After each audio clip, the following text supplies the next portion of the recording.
the derivation constant, right? So I kind of labeled it up. It sort of cut to the chase here, but let me kind of build it a little bit for you. So we have vectors u and v. Each one of them have their own magnitude, right? All right.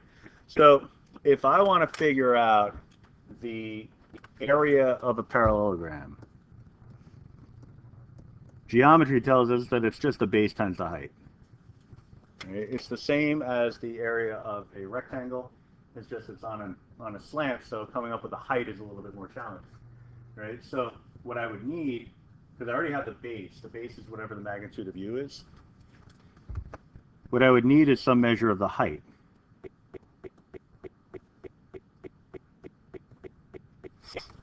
Right? And so in order to do that, what I would first determine is the angle, or I would use the angle, and simple right triangle trig to state that the sine of theta would have to be the opposite side, which is the height, over the hypotenuse, which is the magnitude of v,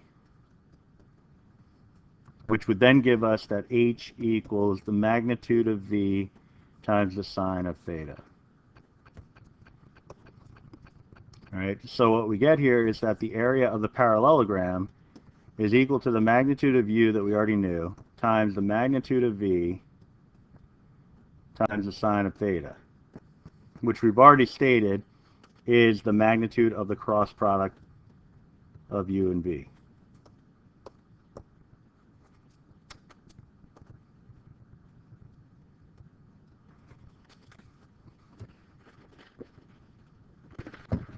All right, now it's kind of weird because we used the determinant technique in the previous page to come up with the cross product. But the determinant is not a vector. The determinant in and of itself is a scalar quantity. It's a measure of area or volume. Right? So I'm kind of loosely defined it as a determinant. More so is really just the determinant technique that was put into action. What we're really looking at here now is the definition of a determinant. So what this is the determinant of vectors u and v that make up the matrix. So determinant of u, v. All right. In your tech assignment, in your third tech assignment, the first part, you're actually going to verify that, right? Using a particular case and then general terms. It's actually pretty straightforward because all you're going to do is create two vectors and then parallel sides and then use GeoGebra to come up with the area. And then by whatever means you want, you can come up with a determinant of the matrix that contains u and v. Right? It's a 2 by 2 matrix, so diagonal down minus diagonal up. I would imagine you probably don't need your calculator for that, but you're welcome to it. All right. So that is it's a derivation. It's more than anything else, but it's nice to know that. So examples: find the area of the parallelogram with vertices given. All right. So you can kind of see how that would take shape. Hopefully, what you're going to do.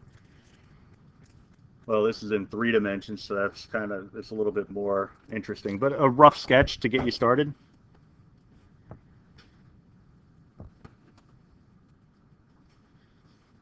We got 1, 1, 0 right there. 2, 3, 4, 5, 6, 7, 1, 0 right there. So this is P, Q, R is going to be 9, 4, 2. So you're just eyeballing.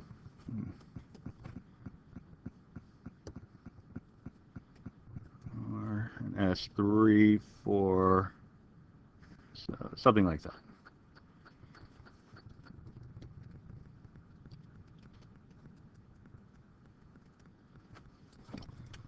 All right, it's a parallelogram in space.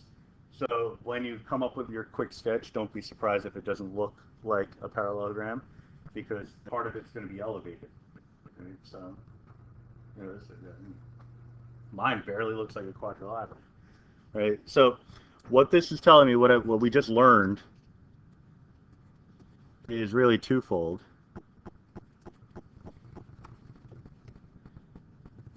That if I want the area of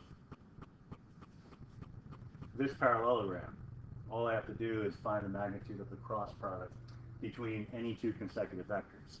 All right, so I'm going to work with vector going from P to S and the vector going from P to Q.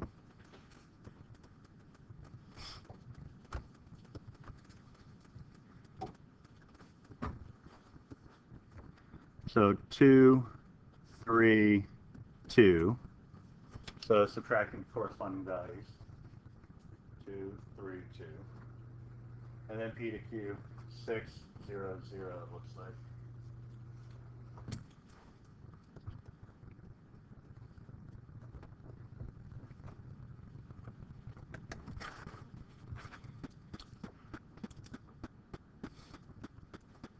Oh, sorry.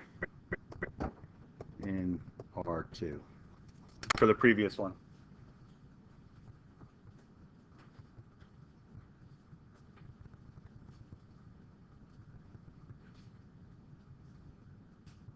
All right, so we find the cross product or the angle between them in the shortcut formula, but it's not really much of a shortcut unless the angle between them is convenient.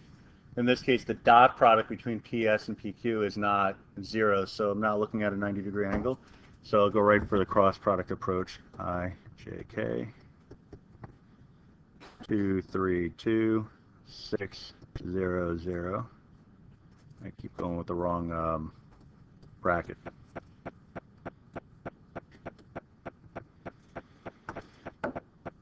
So for the I, it looks like it zeroes out. For the J, looks like we have a negative 12. 0 minus 12, negative 12. But then it's a negative J, so 12J. And then K, negative 18.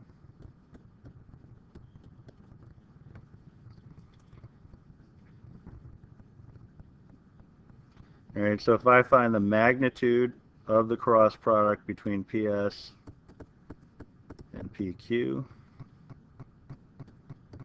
you're looking at these guys. Well, 0 for the I, not that you need to write it or anything. Turns out the sign of J didn't matter because we were squaring it anyway.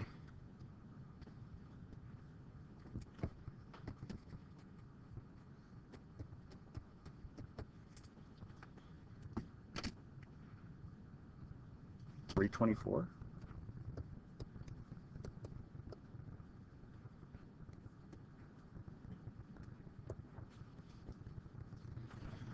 I'm a little iffy on my powers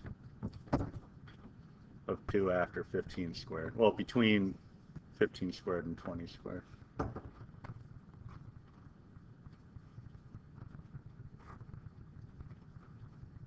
So if that's not 324, then I apologize.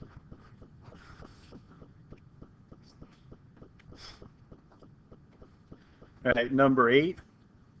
It's essentially the same kind of problem. It's like find the area of the triangle. We just got through talking about parallelograms. But if we were to extend this, we would have a parallelogram. So if we were to find the magnitude of the cross product between two corresponding vectors and chop it in half. So find the magnitude of the cross product between, I think that's an R, so P to R, P to Q. That would give you the entire parallelogram, which is twice as much as you want. Chop it in half, and you'll have your area of the triangle. So that's enough to kind of get you started on that one. So we'll put a star. Exactamundo. Exactamundo.